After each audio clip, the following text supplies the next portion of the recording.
What's going on, guys? Hope you're doing well. UFC 321 Aspinall versus Gane takes place this weekend in United Arab Emirates, and I figure we go through the card today, give my predictions for this weekend's fights, and I wanted to be a little bit quicker with my delivery, so I'm going to keep it short for these fights, and we'll get started with the prelim opener of Jacqueline Amarim versus Mizuki Inoue. I think I'm going to go with Amarim on this one. If we look at the records, Amarim's coming off a 4-finish win streak against names like Poliana Viana, Vanessa Demopoulos, Coy McKenna, and Monsat Ruiz, all by finish. 3 by jiu-jitsu, 1 by ground and pound. So she seems to know when she's got a fighter hurt in a bad position and really wants to go for it, that she can get it. Her opponent, on the other hand, Mizuki Inoue, this is her 4th fight in the UFC, if I'm not mistaken. She's 2-1. Her only losses come by unanimous decision to Amanda Lemos, which isn't great. She does have similar wins, but she's 2-1 in her last 3, and they're all by some level of decision. 1 by split, 2 by unanimous. Seems like a good fighter, but I think the aggressiveness and the finishing instinct of Jacqueline Amarim is going to be too much for her, and I'll be picking her for that. We move up the card. Azat Mascom versus Mitch Raposo. Now, I'm very familiar with Azat Mascom. Now, his run in the UFC hasn't been insane. He's fought some killers, in all honesty. Tagir Ulanbekov and Charles Johnson, which, if you know ball, Charles Johnson chin Joshua Van. That isn't even ball, to be honest. Who's now a title challenger upcoming against Pantoja. These are not bad losses to have, especially by unanimous decision. I think, was it him who pissed hot? Or it might have been one of Charles Johnson's other opponents. But it might have been him. So something to look at there. So again, he's 1-2 in the UFC, but they're not bad losses. And every fight that he's had, I believe he was willing to go for it. I personally thought you might have been able to give him the nod in the Ulanbekov fight. But I digress. We'll go to his opponent, Mitch Raposo. Now, Mitch Raposo, he's 0-2 in the UFC. Granted, they're both split decision losses against guys like Andre Lima and Suma Dwerji, but I just don't like how it looks. He's got kind of a mixed bag when it comes to wins. 4 by KO, TKO, 3 submission wins, 2 decision. But I feel like there's levels between Tagir Ulanbekov and Charles Johnson compared to Suma Dwerji and Andre Lima. I really just think Azat Mascom chains it together well. He does that Dagestani chain wrestling against the fence. Maybe not the most entertaining, but it gets the job done. And in a game of picks here, I'll be going with Azat Mascom. We move up the card. Chris Barnett versus Hamdi Eldel Wahab. Chris Barnett, we've all seen the fat guy kick, do the spinning kick. It looks like the turkeys at your local grocery store when they're spinning in the oven. Not the best. He did have that highlight. He's got a lot of wins on his career, but they're not from the UFC. He's 2-3 in the promotion, 1-2 in his last 3. He lost one of his fights by technical decision. I'm not sure if that's just how Tapology puts it or if I'm forgetting something that happened in the fight. But his other loss was to Kennedy Nzechukwu by finish in round 1, which isn't the best look because Kennedy hasn't looked the greatest, I don't think. And his only win recently is against Jake Collier, who it's not saying much, I'll be honest. But his opponent, Hamdi El Wahab, his last fight, if I'm not mistaken, was against Jamal Pogues. No, I apologize. His last fight was against Muhammad Usman, and I don't think he looked great. He got beat by unanimous decision, and I don't think Usman's too much of a fighter. He's not his brother, and I think that doesn't age well. And he also had a split decision win over Jamal Pogues that I didn't agree with. But he's a wrestler and he knows how to implement it when he can. If I'm not mistaken, the Usman fight was very close. I just didn't favor Hamdi because I thought, the fight should have gone to Jamal Pogues the fight before, but he's good. He seems to be consistently better. And looking at these fighters here, a bit of a height discrepancy, 5 inches. Chris Barnett does have the reach advantage. But I think with that size advantage in his frame, despite them both being ginormous, I think Hamdi will be able to implement his wrestling, be more physical with Chris, tire him out up against the cage maybe in round 1 and 2. And who knows, maybe he gets his striking going. I believe he does later in this fight get his striking going when the opponent's a little bit more tired.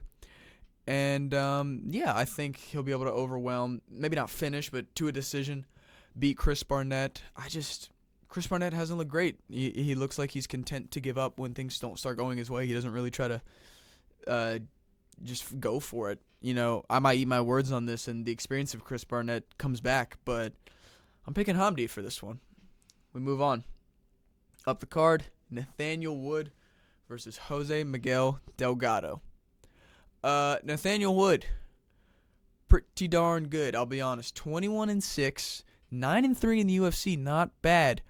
He's rocking a 4-fight win streak, and if we take away his recent loss, he's rocking a 7-fight win streak. I know that's not how it works, but I'm just trying to show that he's got consistency. 2 of them have been grappling, bit weird, but in MMA, they are by decision, but a win is a win. He's beaten names like Morgan Charrier, who's aging pretty well, with how close his fight with Shep Mariscal was. Daniel Pineda on the Usman versus Edward 2 card. Andre Fili, who, if I'm not mistaken, had a pretty good fight recently. I'm not sure if he won, but he looked good.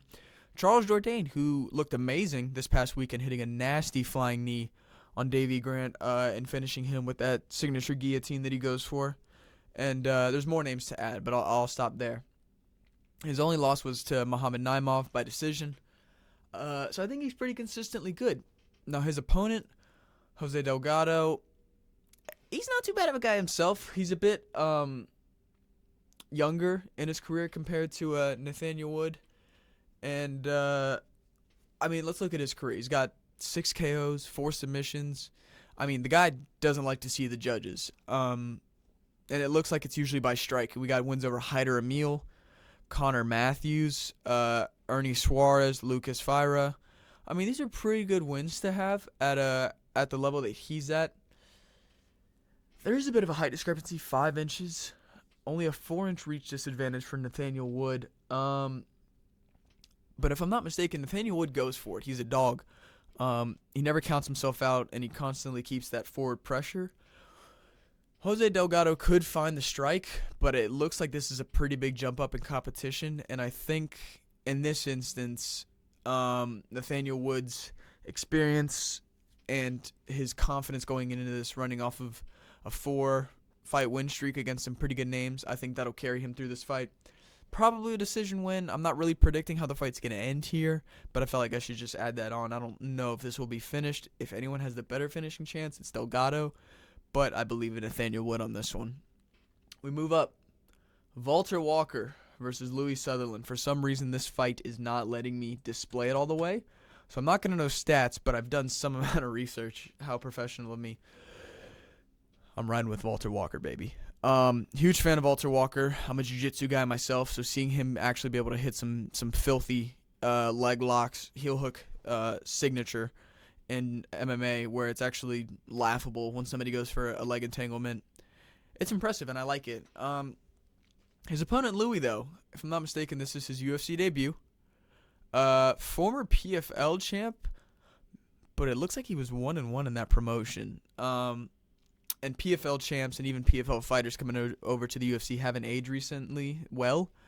Like guys like Patchy Mix, who the guy who fraud checked him is up on this card later, being Batista. But yeah, I don't know. Louis looks juiced to the gills. He's running off of a 4-fight win streak, it looks like. TKO, decision, KO, decision. He's probably a good fighter.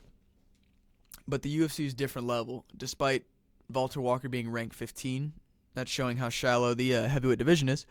But I think it's a step up, and I think Walter is consistent enough. He's probably a bit bitter about his last fight falling through because Marty Fake Newsman's brother tested with spike testosterone, which Colby's got to be laughing. But I digress. He hasn't pissed hot, so at least yet. I like Usman. We're getting off track here. I'm picking Walter Walker. God damn it. We move up. Probably the fight that I didn't know, that I knew the least about, Abdul Karim Al Sawadi, almost like Al Wahabi from earlier, versus Mateus Camilo. Now, I don't know these fighters too well, I'll be honest. They're quite up on the prelims over some notable names, Nathaniel Wood and Walter Walker previously mentioned. But maybe I just don't know ball. Maybe I'm a filthy casual. We look at Al Sawadi, 15-4, pretty good record. 0-1 in the UFC so far. But yeah, it was to a finish 2 in round 3. He could have been tired. Regardless, a finish is a finish. Before that, he had a pretty good streak. Looks about 6 wins here. Former Dana White Contender Series fighter. Had a stint in LFA. Not much of a jiu-jitsu guy. It looks like his wins are majority by knockout, second by decision, and finally by submission. And just pretty average fighter. Doesn't really stand out in any one specific area. His opponent, Mateus Camilo, though, 9-3, a little bit greener in his record. Not by much, not by a considerable amount. He too is 0-1 in the UFC, and he came here from Fury, going 3-1.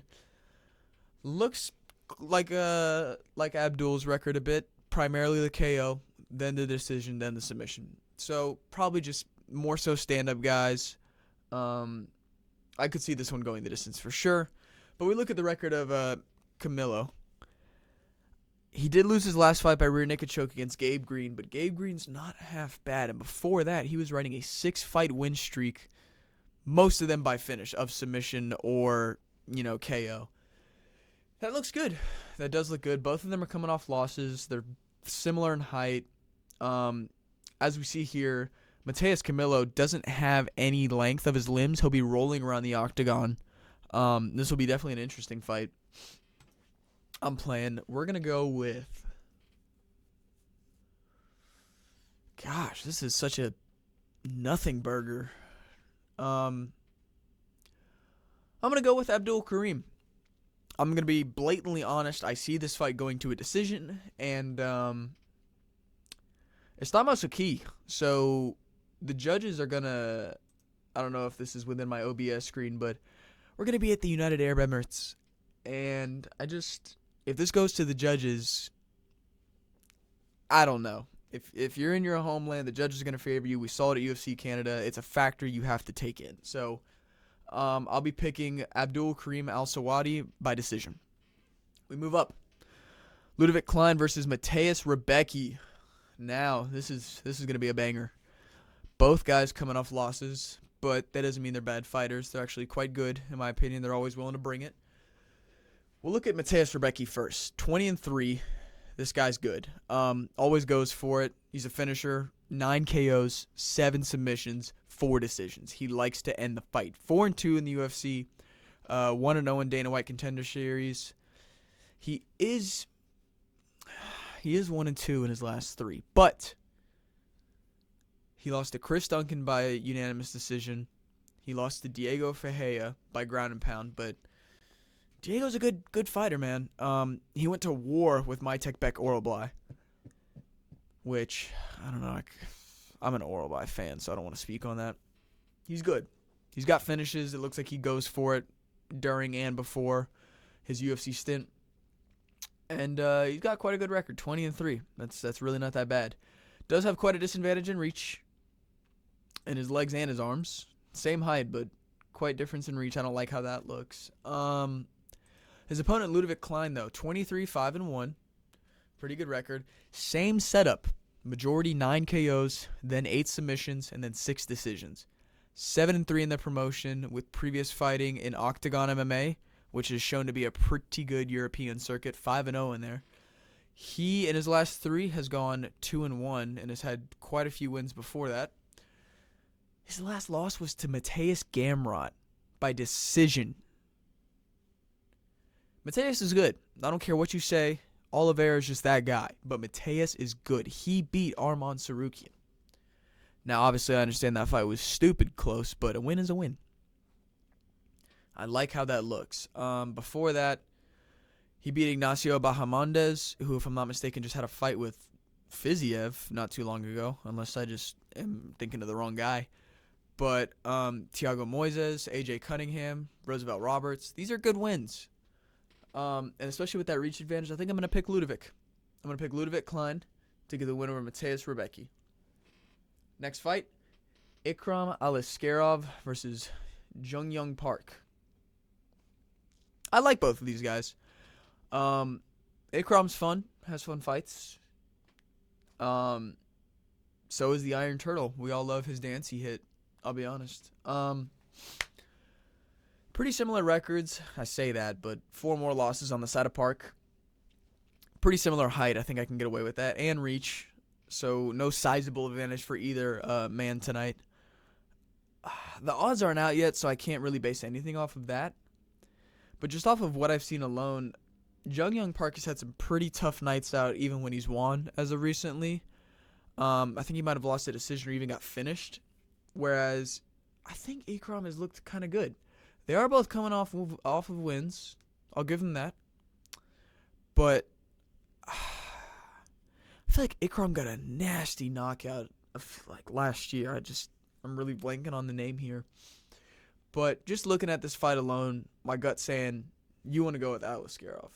So I don't want to sit here too long and try to justify my picks. I'm going with Ikram Aliskerov. I do like the Iron Turtle, though. He's fun.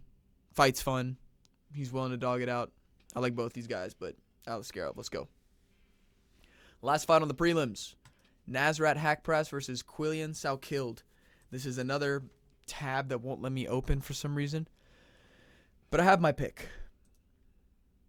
I'm going with Nasrat. I love Quillian Salkild. I wish I could ride with him. Morally, I am. He's fun. I like Aussie Banner. He's got a funny online presence. Pretty sick car. He spawned a lot of memes after beating Anshul Jabli, redeeming it.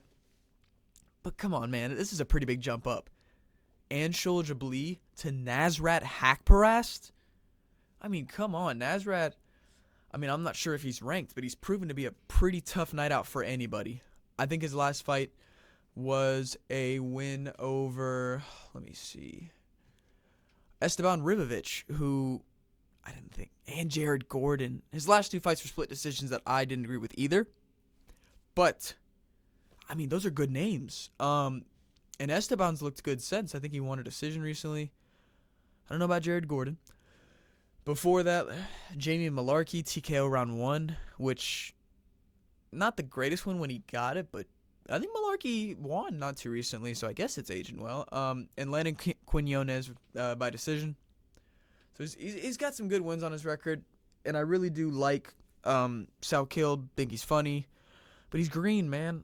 He's new to the UFC relatively, and I think Nasrat's been proven. He got his nose busted in his fight against Esteban Ribovic because Ribovic is a dog.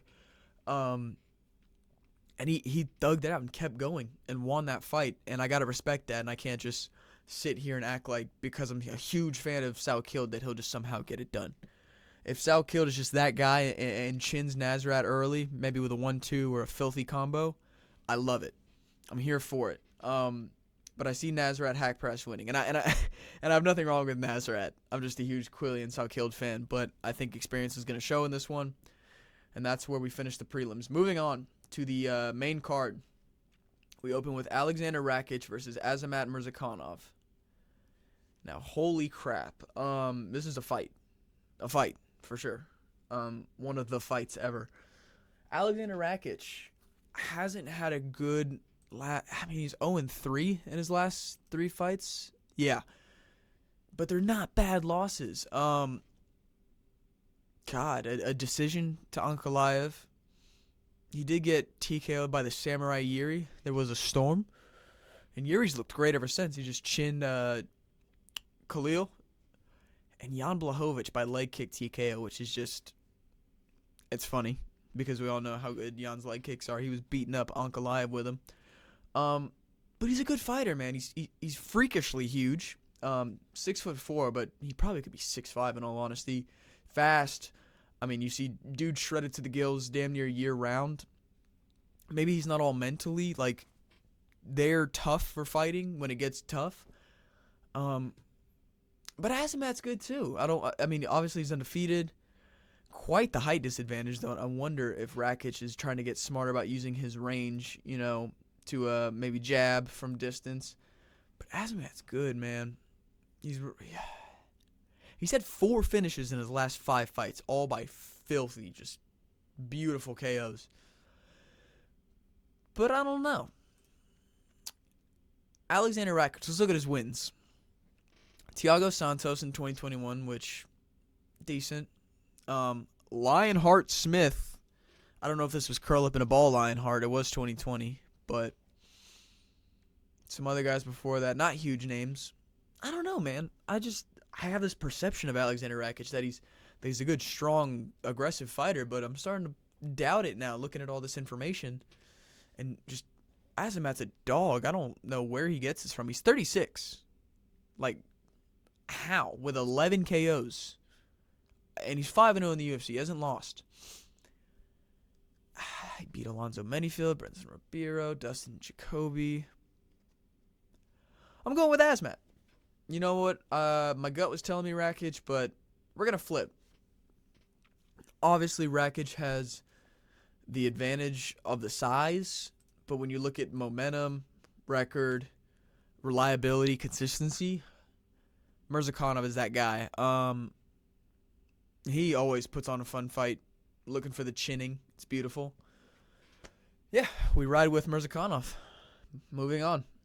Alexander Volkov versus Jailton Almeida. I don't care that this says loss. He beat Gane decisively.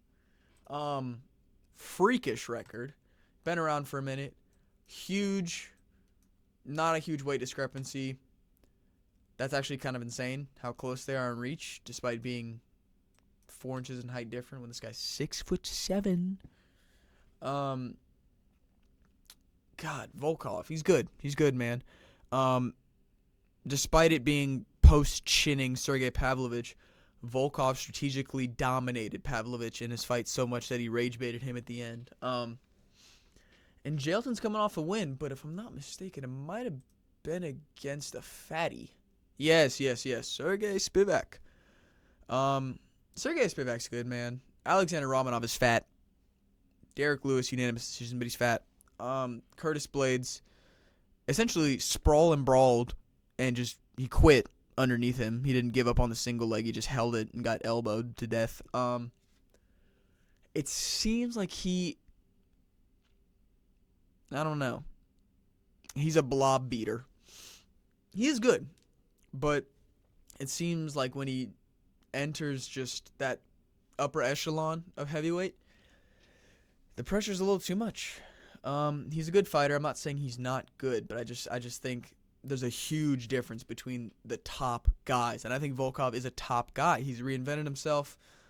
We saw that with the Spivak win. We saw that with the Gane win. I'm not coping. It's fine. Gane is really good, and that was a close fight, but that was a blatant win for Volkov. Regardless of that, we're picking Alexander Volkov. I think the size will be too much. I think he's smart. Jailton's probably just going to push him up against the cage and try to look for a single connected to a double, and I think Volkov has good enough takedown. He's going to get that underhook. He's going to have good head position. He's going to open up his hips and make it difficult for Jailton to get any connection and even explode from that low down. And I think Jailton will gas, and maybe Volkov can put it on him and put him away, but it's yet to be seen. But we're riding with Alexander Volkov. Let me adjust my mic a little bit real quick. Sorry.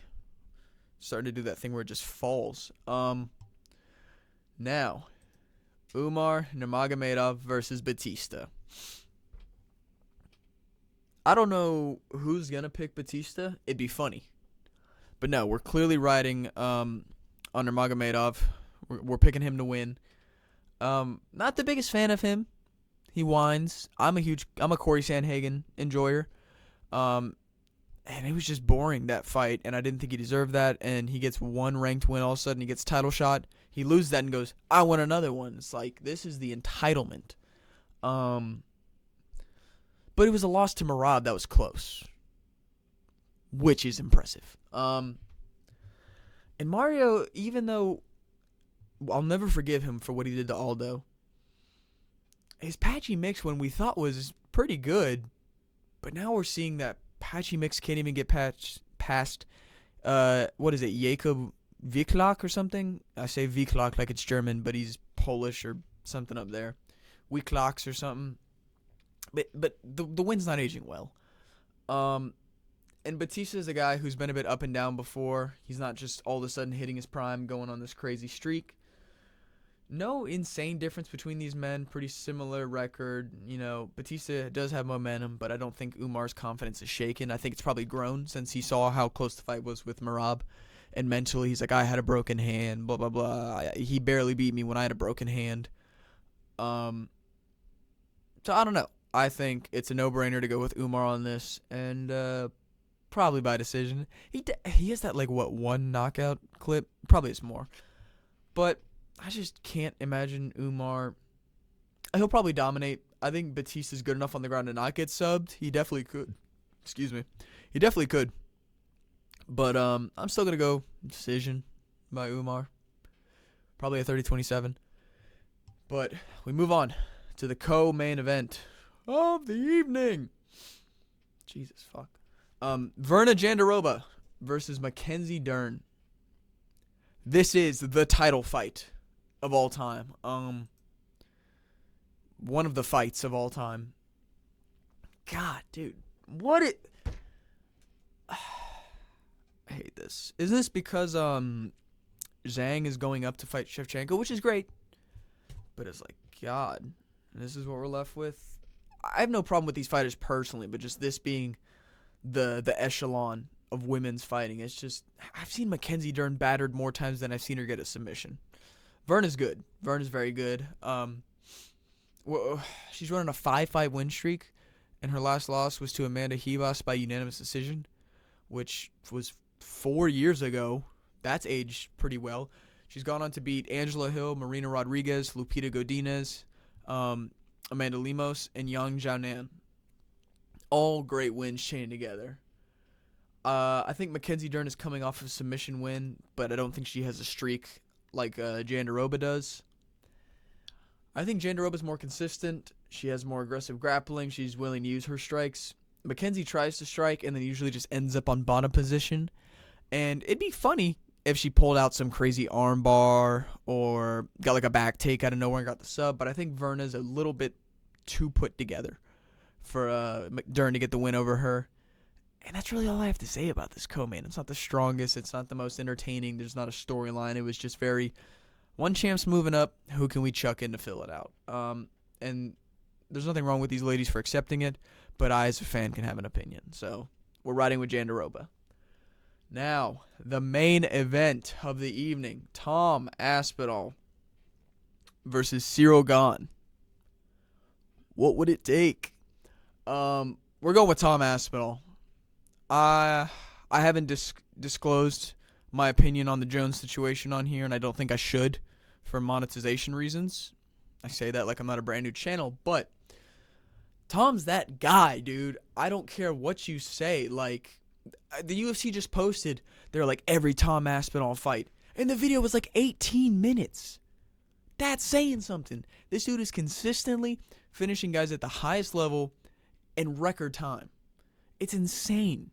Chin Pavlovich, when Pavlovich was the boogeyman of heavyweight, got that win back against Blades, proved that wrong, that fluke injury that he got, and he's just looked good ever since. It sucks to see him out so long, but I'm glad he's back.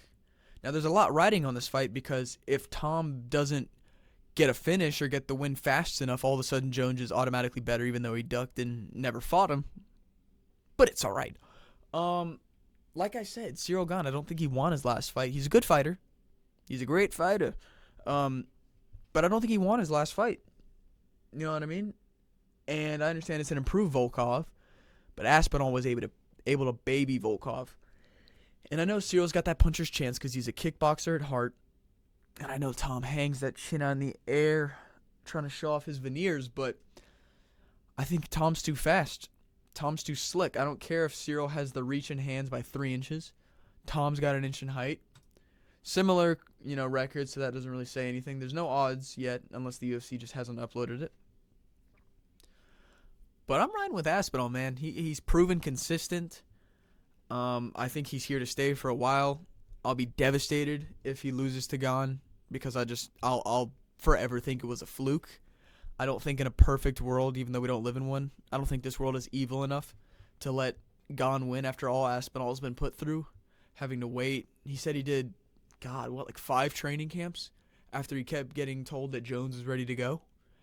And that's disgusting, man. Like, I feel bad for Aspinall, and I know he's itching to get in there and fight. And I don't think ring rust affects him because he's pretty young, at least for a heavyweight fighter at what he's at.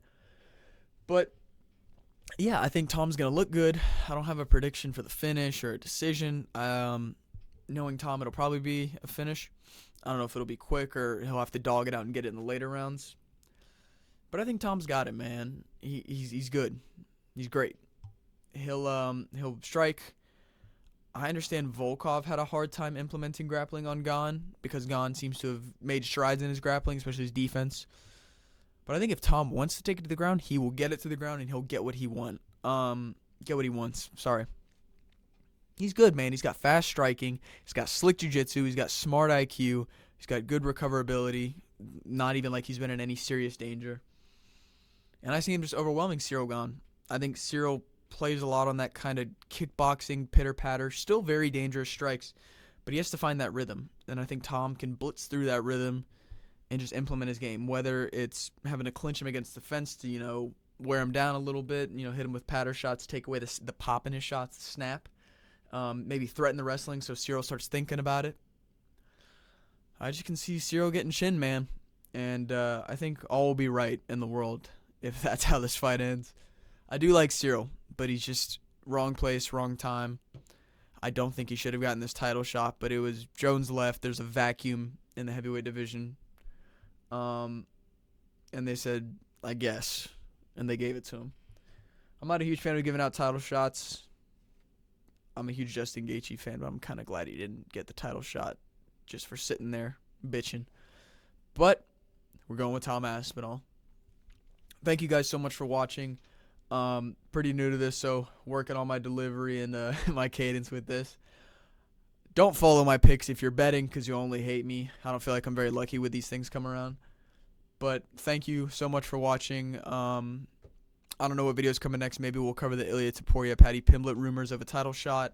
Talk about the Justin Gaethje situation. Maybe predictions for a later card. Who knows? But again, thank y'all so much for watching. I hope you have a great day and a great night wherever you may be. And if you're putting money on these fights, good luck.